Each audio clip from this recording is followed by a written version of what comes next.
мына жерде мұсылман мен атеисттің екеуінің арасындағы дискуссиясы, соны қарап жіберейік.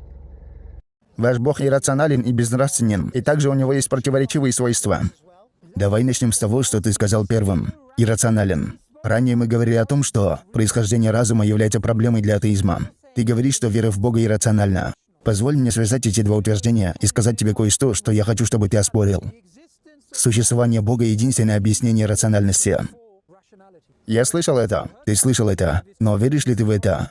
Что ты подразумеваешь под рациональностью? Наша способность думать, размышлять, делать выводы, заниматься наукой и математикой, использовать опыт, иметь интуицию. И ты утверждаешь, что единственный способ объяснить это через Бога? Да, это... Мына жерде былай түсіндіріп айтып жіберейін шамасын. Қазақша өзіміздің тілімізде бір түсіндіріп жіберейін. Бұл жерде рациональный және иррациональный деген екі терминологияны пайдаланады. Көбінесе енді атеистердің ойлау жүйесі жалпы Аллах тағалаға байланысты, оның дініне байланысты, олар рациональный түрде ойланады да көбінесе.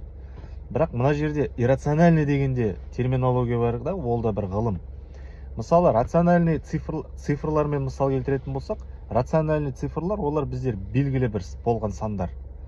Ал иррациональный сандар олар бір бүтін оннан бірдеңе ар жағындағы түбірі болатын болса, 1,2 деген сияқты дұрап болатын болса, ар жағындағы шексіз сандар, яғни оның түбірі жоқ ар жағында, шексіз.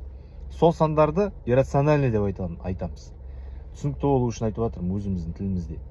Ал енді біздердің миымыздың ойлау қабілетімен алатын болсақ, мысалға рациональный түрде біздер бір белгілі болған ғылымдармен айналыса аламыз. Мысалы, математика болсын, физика болсын, логика, әсіресе осыған жақын, ең жақыны логикалық ойлаймыз біздер.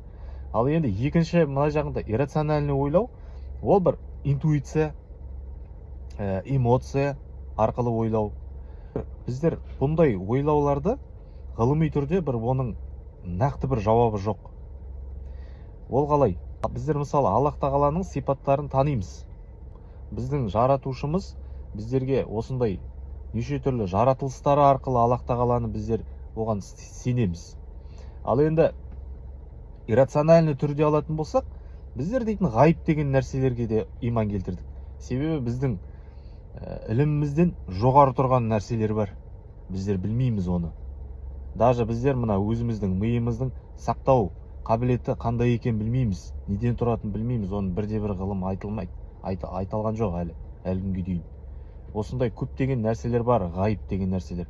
Біздер Аллах тағала 7 қат аспан болатын болса, соның ар жағында болатын болса, біздер ол бірінші қат мына көріп тұрған әлеміміз. Оның ар жағындағы 7 қат қандай екен біз білмейміз. Сондықтан көптеген біздер білмейтін көптеген нәрселер бар.